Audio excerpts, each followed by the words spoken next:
Good evening everybody, कैसे हैं आप सभी। एवर एग्जाम में आप सभी का स्वागत है। मैं अवनीश। चलिए स्टार्ट करते हैं आज की क्लास। ये class specially SSC JEE mains के बच्चों के लिए बनाई गई है, तो कृपया इसको देख के जाना नहीं है, बिकॉज जो बच्चे प्री प्रिपरेशन कर रहे हैं उनको मेंस तो देना ही है कल को। तो आपको सीखना है इनसे अभी से ही कि भाई क्या गलतियां हो रही हैं, क्या क्या सीखने को पड़ेगा आगे। जैसे हम कभी आईआईटी में एडमिशन लेते हैं तो हम देखते हैं ना कि कॉलेज कैसा है, कहाँ पढ़ाई करेंगे। तो ऐसा ही है, जो बच्चे 2025 के प्रिपरेशन कर रहे हैं अभी से तैयार हो जाइए। और जो बच्चे अभी मेंस के प्रिपरेशन कर रहे हैं उनके लिए बहुत ही स्पेशल वीडियो है, बिकॉज इस वाली वीडियो में आप बहुत कुछ सीख के जाएंगे। तो पहली बात तो आपको लास्ट तक ये वीडियो देखनी है। सबसे पहले हम बात करेंगे कि हमने भी लाइव टेस्ट स्टार्ट किया है, बिकॉज एक आपको पॉइंट ऑफ व्यू मिल जाता है कि एक्चुअली आप कहाँ पे लाइक कर रहे हैं, क्या कंपटीशन चल रहा है, कितने बच्चे टेस्ट दे रहे हैं। और काफी अच्छा रिस्पॉन्स रहा है। बहुत से बच्चों को पता नहीं चल पाया कि टेस्ट हो रहा है, तो अगली बार संख्या और बढ़ेगी। और जैसे संख्या बढ़ेगी वैसे वैसे आपको एक्चुअल डाटा मिलता रहेगा कि बच्चे कितने कितने मार्क्स लेके आ रहे हैं। तो वो बहुत जरूरी है। हमने पहला लाइव टेस्ट दिया था, वो खत्म हो चुका है। तो जिन्होंने नहीं दिया है, आई एम सॉरी बाबू, आप नहीं दे पाए। बट ये टेस्ट 29 अगस्त 6 पीएम पे स्टार्ट हुआ था और आज 6 पीएम पे खत्म हो चुका है। तो इसका रिजल्ट मैं बताऊंगा और इसका एनालिसिस हम बताएंगे कि टेस्ट में क्या क्या गलतियां हुई हैं, कितने कितने मार्क्स लेके आए हैं और कट ऑफ क्या रहने वाला है। और जो इससे आपको सीखने को मिलेगा वो भी आज इस वीडियो के अंदर डिस्कस करेंगे। सबसे पहले अब आपका जो अगला टेस्ट स्टार्ट होगा वो मंडे को होगा, तो आपको तैयार रहना है और फिर से हम इसको एनालिसिस करने के लिए आएंगे। सबसे पहले इस टेस्ट की जो ओवरव्यू है वो ये है। 300 में से 300 नंबर लेके आया एक बच्चा, तो बहुत ज्यादा ट्रेंड हो रहा है आजकल ये ट्विटर पे हमारे, ठीक है कि अवनीश सर ने टेस्ट ऐसा कैसे बना दिया, 300 नंबर कैसे आ रहे हैं। दूसरा, एग्जाम का प्रेशर, उसके बारे में हम आगे डिस्कस करेंगे। लेकिन सबसे बड़ी बात यह है कि 300 में 300 नंबर कैसे आ गए। तो इसका जो पूरा पूरा फैक्ट है मैं आपको बता देता हूं। ये क्या हुआ कि एक्चुअली हमने पहला लाइव टेस्ट दिया था तो कुछ बच्चों ने पहले ही सबमिट कर दिया था, और हमने एक ही अटेम्प्ट दिया था आपको टेस्ट को करने के लिए। बहुत से बच्चों की रिक्वेस्ट थी, सर एक बार आप खोल दीजिए री अटेम्प्ट के लिए, तो हम दोबारा से दे देंगे टेस्ट को। लेकिन कुछ खुराफाती बच्चे होते हैं, उनके नंबर कम आए, उनको चिड़चिड़ी हुई। फिर चिड़चिड़ी हुई तो उन्होंने क्या किया, दोबारा से टेस्ट दे दिया। और उन्होंने टेस्ट देके क्या किया, सब कुछ रट के 300 में 300 मार दिए। तो ये क्या है, ये फेक है। इसके आपको बिल्कुल डरना नहीं है, बिकॉज ये फेक क्यों है इसका डाटा मैं आपको देता हूं। फैक्ट फैक्ट फैक्ट पे बात करेंगे, ऐसे ही नहीं कुछ भी उठा के बात करनी है। पहली बात तो ये पॉसिबल ही नहीं है 300 में 300 नंबर आ सकते हैं। दूसरी बात, इन्होंने बहुत होशियारी से 300 में 300 नंबर लेके भी आ गए, लेकिन एक बात ये भूल गए। वो बात ये है, देखो जरा ध्यान से, देखो इस दरिंदे को 31 मिनट में इसने पूरा टेस्ट कंप्लीट कर दिया। It is not possible in our test series कि भाई आप 30 मिनट में कंप्लीट ही नहीं कर सकते। कितना ही आप धुरंधर हो, आपको 1 घंटा मिनिमम से मिनिमम लगेगा इस टेस्ट को कंप्लीट करने में। तो जो 31 मिनट में इन्होंने लगाया ना, इनको सेकंड टाइम में लगाया, तो बेटा आपकी जो एक्यूरेसी है बहुत ही बेकार हो रही है। 10 मिनट में कर देते हैं हम जैसे बच्चे री अटेम्प्ट में, आपको फिर भी 31 मिनट लग गए इसको भरने में, तो भाई बहुत ही बेकार एक्यूरेसी चल रही है आपकी। आप देख लो, भगवान भरोसे ये आपका, ठीक है। तो इनको 31 मिनट लग गया है, तो ये फेक है। हम जनवन पे बात करते हैं कि हाईएस्ट मार्क्स जो बच्चा लेके आया, जिन्होंने प्रॉपर वे में पढ़ाई कर रखी है, मेहनत करी है, टेस्ट दिया है, उसके बारे में डिस्कस करेंगे। तो जो टेस्ट नंबर 4 आई है हमारे में, ठीक है, सॉरी, जो रैंक नंबर 4 आई है उसने सबसे बेस्ट टेस्ट दिया है, बिकॉज उन्होंने, उनके जो मार्क्स है वो 258 आए हैं। तो हमारे यहाँ 258 आउट ऑफ 300 मार्क्स बच्चा लेके आया है। तो भाई कंपटीशन तो बढ़ रहा है, ये तो आप मान लो। 258 नंबर लेके आ रहा है टेस्ट में बच्चा, दैट मीन्स कि उसकी तैयारी बहुत अच्छी खासी हो रही है। तो भाई आपको अपनी प्रिपरेशन करनी है अच्छे से और डरना नहीं है, पहली बात तो ये। क्योंकि मैं बहुत से बच्चों को ऐसे कुछ जानता हूँ जिन्होंने नंबर नहीं आए थे, उनके कट ऑफ पे भी नंबर नहीं आए थे टेस्ट में, लेकिन उनके एग्जाम में बहुत अच्छे मार्क्स आए हैं, बिकॉज उन्होंने एक प्रॉपर वे में प्रिपरेशन करी है, स्मार्ट स्टडी करी है और सीखा है हर टेस्ट से कि भाई कैसे हमारी गलतियों को हम दूर कर सकते हैं। तो भाई आपको डरना नहीं है, इनके नंबर अच्छे आ रहे हैं, दैट मीन्स उन्होंने अच्छी प्रिपरेशन करी है, उन्होंने सब कुछ याद कर रखा है, उन्होंने सब कुछ प्रैक्टिस कर रखी है। बट दैट नॉट मीन्स कि आपको नंबर नहीं आ सकते। वो 100 क्वेश्चन का खेला किसके साथ भी हो सकता है एग्जाम में, आप बस उस पर भरोसा करिए, ठीक है। दूसरा, इन्होंने 89 क्वेश्चन करेक्ट करे हैं, 9 इनकरेक्ट करे हैं और 2 इनसे अटेम्प्ट भी नहीं हो पाए हैं। और सबसे बड़ी बात, इनको 1 घंटा 49 मिनट्स लगी हैं। तो प्रॉपर इन्होंने 2 घंटे दिए हैं अप्रोक्सीमेटली इस टेस्ट को करने के लिए। तो एक जेन्युइन बच्चे के मार्क्स हैं। तो यही हम मान के चल रहे हैं कि इतने मार्क्स आपके सबसे हाईएस्ट आए हैं हमारे टेस्ट में। कुल मिला के अब तक, जब तक मैं ये वीडियो को शूट कर रहा हूँ, 600 बच्चों ने हमारा टेस्ट दे चुके हैं और उसमें से इनके सबसे हाईएस्ट मार्क्स इनके 258 ही आए हैं। बात करेंगे रैंक की, तो ये आपकी रैंक है। तो ये जो शुरू के जो 3 बच्चे हैं ये फेक बच्चे हैं, ठीक है। इनका नाम दिखाना बहुत जरूरी है क्योंकि इनको थोड़ी शर्म आ जाए कि भाई ऐसा करने से क्या मिल रहा है आपको, ठीक है, कुछ नहीं होने वाला आपका फिर। तो भाई ये फेक स्टूडेंट है, इनका कुछ नहीं होने वाला।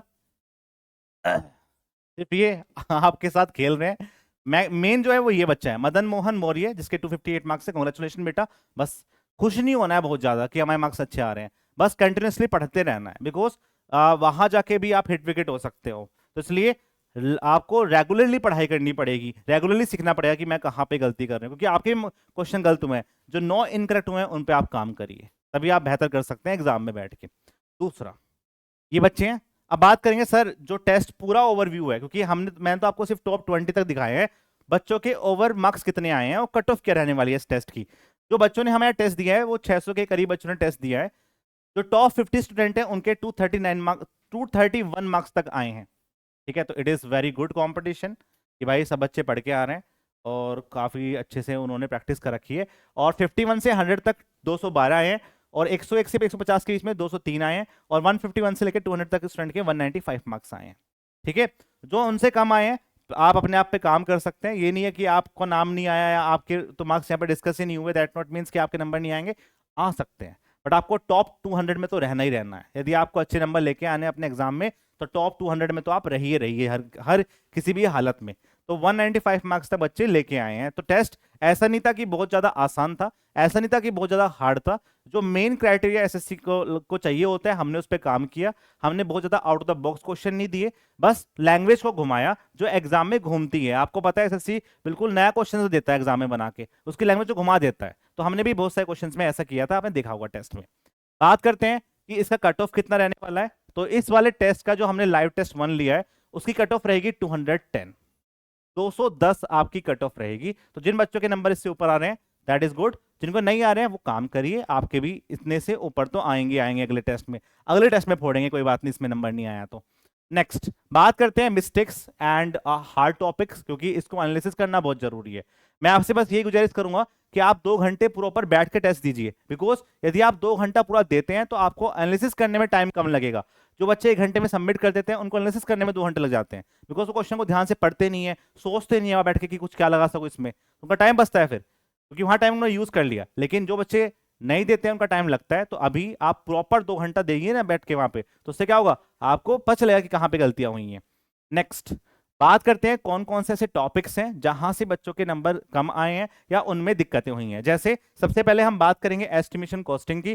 तो उनमें न्यूमेरिकल पार्ट में मैक्सिमम क्वेश्चन डेप्रिसिएशन से थे, तो डेप्रिसिएशन के क्वेश्चन मैक्सिमम लोगों ने सही कर दिए हैं। ठीक है, तो यदि आप सही में आ रहे हैं तो दैट इज गुड, यदि आपके ये गलत हो रहे हैं तो इन पे आप काम करिए। दूसरा, कुछ क्वेश्चन थ्योरेटिकल थे, वो मैक्सिमम लोग गलत हुए हैं। जैसे क्वेश्चंस आपके आउटर्न से था, ठीक है, क्वेश्चंस आपके पास रेट एनालिसिस से था, रेट एनालिसिस से था, तो ये क्वेश्चंस गलत हुए हैं बच्चों के। बुक बुक वैल्यू से क्वेश्चन था, वो भी क्वेश्चन बच्चों के गलत हुए हैं। ठीक है, तो ऐसे टॉपिक्स को आप दोबारा से पढ़िए। या फिर कारपेट एरिया पे क्वेश्चन था, वहां के क्वेश्चन बच्चों के गलत हुए हैं, तो भाई उन वाले टॉपिक्स पे आप काम कर सकते हैं। करना कैसे है, करना ऐसे है कि इन टॉपिक्स को आप दोबारा से पढ़िए कि भाई कहाँ गलतियां हो रही है, आउटर्न कौन किसका याद करना है, 1:2:4 किसका होता है, ठीक है, मोटार में क्या होता है, ये सारी चीजें आपको याद करनी पड़ेंगी। तो इन टॉपिक्स में बच्चों को दिक्कतें आई हैं। हाईवे में मैक्सिमम बच्चों को दिक्कत आई है बिकॉज क्वेश्चन सुपर एलिवेशन से आया था कि आप सेंटर के अबाउट उठाएंगे या फिर आप आउटर एज के रिस्पेक्ट में इंडर एज के रिस्पेक्ट में आउटर एज को उठाएंगे। तो यदि क्वेश्चन कुछ नहीं दे रखा तो आपको सेंटर वाले पार्ट पे काम करना पड़ता है, ये आपके आईआरसी में लिखा हुआ है। दूसरा, सीबीआर वैल्यू पे क्वेश्चन आया था तो थोड़ा ट्विस्ट था उसमें, वो क्वेश्चन गलत हुआ है। बिटुमन पे क्वेश्चन था, वो भी गलत हुआ है। तो इन टॉपिक्स को आप कवर करिए, इससे आपको चीजें और अच्छी हो जाएंगी। बात करेंगे इरिगेशन। इरिगेशन से लॉसेस जैसे ड्यूटी एंड डेल्टा के क्वेश्चन बच्चों के गलत हुए हैं, बिकॉज आपको पता है सबसे ज्यादा ड्यूटी होती है वो आपके फील्ड में होती है। और उसने पूछी थी आपके पास कि जब पानी आपके पास फील्ड में जाने वाला होगा, वाटर कोर्स में क्या होगा, तो उससे कम ही होगी ड्यूटी। बहुत से लोगों ने उसको अवॉइड कर दिया तो गलत हो गया क्वेश्चन। कैनाल हेडवर्क्स पे क्वेश्चन था, स्पिलवे पे क्वेश्चन था, तो वहां पे क्वेश्चन गलत हुए हैं। बात करते हैं फिलेट, जैसे हम एंगल की बात करते हैं तो उस एंगल पे क्वेश्चन था। सीम वेल्डिंग पे क्वेश्चन था, ठीक है, वो गलत हुआ है। और सबसे बड़ा क्वेश्चन जो प्लेट गर्डर वाला क्वेश्चन है, मैक्सिमम एग्जाम में जहां भी आप टेस्ट दे रहे होंगे एक क्वेश्चन आपके प्लेट गर्डर में स्टिफनर से आ रहा है कि भाई इंटरमीडिएट कब यूज करोगे, बीएडिंग कब यूज करोगे, क्रिपलिंग कब होती है। तो उन सारे टॉपिक्स को आप जरूर पढ़िए अगले टेस्ट होने से पहले, बिकॉज ये क्वेश्चन अगले टेस्ट में जरूर रखा हुआ मिलेगा इसका, इस टॉपिक का। ये टॉपिक ही ऐसा है, बिकॉज बहुत सारे लोग छोड़ देते हैं इस टॉपिक को, तो यहां से एक क्वेश्चन आपके एग्जाम में मिलेगा ही मिलेगा। नेक्स्ट बात करते हैं बिल्डिंग मटेरियल्स। तो बिल्डिंग मटेरियल्स से हमने एक टॉपिक पे ज्यादा फोकस किया था, वो था पेंट, और पेंट में बहुत सारे क्वेश्चन गलत हुए हैं। जैसे प्लास्टिक पेंट पे क्वेश्चन था, वो गलत हुआ है बच्चों का वहां पे, ठीक है। क्वेश्चन थिनर पे क्वेश्चन था, वो बच्चों गलत हुआ है। तो भाई इन वाले टॉपिक्स को आप पढ़िए पेंट में कि क्या कहाँ यूज करते हैं, कौन सा बेस होता है, कौन सा व्हीकल होता है, कौन सा ड्राइवर होता है, वो सब आपको यूज करना पड़ेगा, सब आपको याद करना पड़ेगा। नेक्स्ट हम बात करते हैं रेलवेज। रेलवेज से कुछ क्वेश्चंस थे, जैसे विड्थ निकालना था वो बच्चों ने निकाल दिया, स्पेस निकालना था वो निकाल दिया, स्लीपर डेंसिटी पे क्वेश्चन था वो निकाल दिया। जो क्वेश्चन गलत हुए हैं वो क्वेश्चन गलत हुए हैं ये वाले, कि ब्लास्ट जो हम यूज करते हैं उसका साइज कितना होता है फॉर क्रॉसिंग के लिए, तो वो क्वेश्चन लोगों ने गलत किया है, तो उसको आप पढ़ लीजिए एक बार। फिर हम बात करते हैं हॉलिंग कैपेसिटी पे क्वेश्चन था, तो कैसे हम यूज करते हैं, जैसे 1:4:1 था, तो वो वाला क्वेश्चन बच्चों गलत हुआ है, तो उसको आप पढ़ लीजिए क्या था। सर्वेइंग पे हमने बहुत से टॉपिक से क्वेश्चन दिए थे, पर मेन जो जीपीएस और सेंसर से क्वेश्चन दिए थे तो आप गलत हो रहे हैं। ये टॉपिक ऐसा है कि इन टॉपिक को आप कहीं भी नहीं मिलेगा आपको इसका कंटेंट, तो जो आपके पास टेस्ट हो रहा है उस टेस्ट से इसको तैयार कर लीजिए। यदि क्वेश्चन आपके पास आया टेस्ट में और जीपीएस से कोई क्वेश्चन आया, सेंसर से कोई क्वेश्चन आया, ईडीएमआई से क्वेश्चन आया, तो इन्हीं के नोट्स जो आपको दिए होंगे यहाँ पे सॉल्यूशन में, उसी को, वही आपका कंटेंट है, उसी को आप बार बार रिवाइज करिए, तो उससे चीजें आपकी और बेहतर हो जाएंगी। ठीक है, तो ये टॉपिक्स थे जिनके गलत हुए हैं, और टॉपिक से क्वेश्चन इजी थे बच्चों ने कर दिए, इन टॉपिक्स में आपको दिक्कतें थी तो इन पे आप ज्यादा काम करिए। मेरा ये मानना है कि जब आप 10-12 टेस्ट दे देंगे ऐसी लाइव टेस्ट, तो आपको एक आइडिया हो जाएगा मोटा मोटा कि आपके किन टॉपिक से क्वेश्चन सबसे ज्यादा गलत हो रहे हैं। तो वो जो टॉपिक से क्वेश्चन गलत हो रहे हैं उन पे आपको एक लिस्ट बना लेनी है और उन पे काम करना है। ठीक है, और भाई मान लो कि किस्मत आप पे मेहरबान है कि अब तक पेपर हो जाना था, नहीं हो रहा, दैट मीन्स कि आप अपनी प्रिपरेशन को और अच्छे से बेहतर तरीके से कर सकते हैं। जिनको अभी लग रहा है कि भाई हमारे नंबर नहीं आ रहे हैं, हमारी प्रिपरेशन नहीं हो रही है, तो भाई करो, और यही सबसे बेस्ट तरीका होता है कि टेस्ट में जो गलतियां हो रही हैं उन्हीं को आप अच्छे से कंप्लीट करें, क्योंकि आपको समझ में आएगा कि गलतियां कहाँ पे हो रही हैं, उससे से आप बेहतर बन पाएंगे। कोई आपको समझाए कि भाई आपकी यहाँ पे गलतियां हो रही हैं। ठीक है, तो इन पे आप काम कर सकते हैं, ये बेस्ट चीज थी, ये थी आपकी एनालिसिस। अब इस टेस्ट से, इस लाइव टेस्ट से आपने क्या सीखा? सबसे बड़ी बात, एग्जाम का प्रेशर। जैसे मैक्सिमम बच्चे क्या है ना, वो अपने मोबाइल से दे रहे हैं टेस्ट को। ठीक है, आप दे लो मोबाइल से, कोई दिक्कत नहीं है, पर मैं प्रेफर करूंगा यदि आपको, आप अफोर्ड कर सकते हैं, तो आप या तो लैपटॉप पे दीजिए या आप अपने पीसी पे दीजिए। कारण बता तो क्या है, कारण क्या है, एग्जाम में ना जब आप अपने माउस को यूज करते हैं तो उसमें दिक्कतें होती हैं यूज करने में, वो क्लिक नहीं होता। ठीक है, नेक्स्ट क्वेश्चन पे हब आप करना पड़ता है, सीवन नेक्स्ट करना पड़ता है। मोबाइल बड़ा हैंडी होता है, आप क्लिक करो नेक्स्ट करो नेक्स्ट करो, ऐसे नहीं होता वहां एग्जाम में बैठ के, आपको हर क्वेश्चन में सीवन नेक्स्ट करना पड़ता है वहां पे। तो इसलिए आपको वो इरिटेशन होगी वहां बैठ के यदि आपने उससे अभी से काम नहीं किया।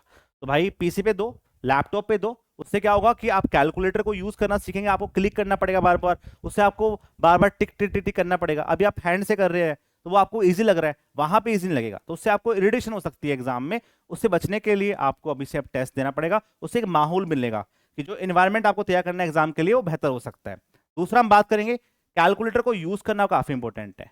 ठीक है, जैसे सर्वेइंग में एंगल वाला क्वेश्चन आ जाए, दिक्कत हो जाएगी। बहुत सारे लोगों को स्क्वायर करना ही नहीं आ रहा है कैलकुलेटर में, बहुत सारे लोगों को डिवाइड करना नहीं आ रहा। ठीक है, तो ये बहुत छोटे दिक्कतें हैं जो कैलकुलेटर में यूज नहीं हो रही हैं, बिकॉज कैलकुलेटर उल्टा चलता है। यदि आपको कोस 45 डिग्री लिखना है तो पहले आपको 45 लिखना पड़ेगा और फिर आपको कोस लगाना पड़ेगा। तो यूट्यूब पे काफी अच्छी अच्छी वीडियोस पड़ी हुई हैं, उनको आप देख लीजिए, और जो बेसिक चीजें हैं कैलकुलेटर को यूज करने की वो आप सीख सकते हैं। ठीक है, उसमें डाटा सेव भी कर सकते हैं, मान लो कोई वैल्यू आपने फिक्स करी है तो उसके उसके अंदर कोई चीज ऐड करनी है तो वो भी हो जाता है उसके अंदर, तो वो भी आप सीख लीजिए कि कैसे कर सकते हैं उसमें। दूसरा, ये वो टॉपिक हो गया। फोर्थ पॉइंट, मॉक में मार्क्स नहीं आ रहे हैं। देखो, मॉक्स में मार्क्स नहीं आ रहे हैं तो आपको घबराना नहीं है, बट यदि मार्क्स आपके जो आ चुके हैं उनसे कम नहीं होने चाहिए। ठीक है, उसमें बढ़ोतरी नहीं हो रही कोई बात नहीं, पर कम भी नहीं होने चाहिए। तो सबसे अच्छा तरीका यही है कि जो टॉपिक आपके एक बार गलत हो गए, ऐसे हो गए होंगे आपके टेस्ट में, तो अगले टेस्ट में वो टॉपिक गलत नहीं होने चाहिए। ठीक है, आप उनको पढ़ के जाइए, उनको आप अच्छे से पढ़िए कि उसके अंदर क्या कर सकते हैं, 4-5-10 क्वेश्चन लगा लीजिए उस टॉपिक पे, तो वो पक्का हो गया आपका टॉपिक। तो ऐसे आप काम करिए, तो उससे क्या होगा, अगले टेस्ट में यदि क्वेश्चन उसके उसके आसपास भी घूमा आप कर देंगे, और एक टाइम ऐसा आएगा कि आपके सारे टॉपिक कवर हो जाएंगे। यही सबसे बेस्ट तरीका होता है पढ़ाई करने का, बिकॉज हम बहुत सारे थ्योरी पढ़ते हैं, बाबा रिवीजन करते हैं, लेकिन जब क्वेश्चंस की फॉर्म में आता है तो हमारा दिमाग खराब हो जाता है। तो आप इस तरह से पढ़ेंगे तो ज़्यादा बेहतर आपके रिजल्ट आ सकते हैं। ठीक है, तो भाई काम करिए, कोई बात नहीं नंबर कम आ रहे हैं, पर उससे बढ़ते बढ़ते जाएंगे, हर बार आपके अंदर इंप्रूवमेंट होता जाएगा, बिकॉज आप उन वाले टॉपिक पे काम करके जाएंगे। नेक्स्ट, रिवीजन नहीं हो रहा। रिवीजन करने का तरीका बता चुका हूं मैं, ये दोनों इंटरकनेक्टेड है। तो बहुत तरीके होते हैं रिवीजन करने के, जैसे मैं आपको बोलता हूँ, यदि मैं होता तो मेरे सारे सारे जो फॉर्मूले और टिप्स पे होने चाहिए, सारे फॉर्मूले टिप्स पे होने चाहिए। आपको याद नहीं हो रही, आप लिख लिख के याद करो इस चीज को, बिकॉज जब भी आप कोई क्वेश्चन देखते हैं ना, सबसे पहले दिमाग में फॉर्मूला ही आता है कि क्या फॉर्मूला इसके अंदर यूज कर सकते थे, क्या फॉर्मूला यूज करें इसके अंदर। तो जो सारे फॉर्मूले हैं, चाहे आप सिविल बूस्टर की बुक से कर रहे हैं, चाहे आपके पास अपने अपने शॉर्ट नोट्स हैं, ठीक है, या आपके अपने कोचिंग के शॉर्ट नोट्स हैं, उन सबको आप रिवाइज करिए सबसे पहले। बिकॉज यदि आपको फॉर्मूला नहीं पता, आपको टॉपिक का नाम ही नहीं पता, फिर आप कैसे सोल्व कर पाएंगे, कैसे सोच पाएंगे उसके बारे में, सोच ही नहीं पाएंगे। तो इसलिए उनको आप काम करिए। और दूसरा, रिवीजन का बेस्ट तरीका यही है कि आप ज्यादा 3 टेस्ट दो, 3 टेस्ट में यदि आपके 10 टॉपिक 15 टॉपिक से क्वेश्चन गलत हो रहे हैं तो उन टॉपिक को आप पढ़ लो। डेली डेली करोगे तो चीजें आपकी और बेहतर हो जाएंगी। ये सबसे बेस्ट तरीका है, ठीक है।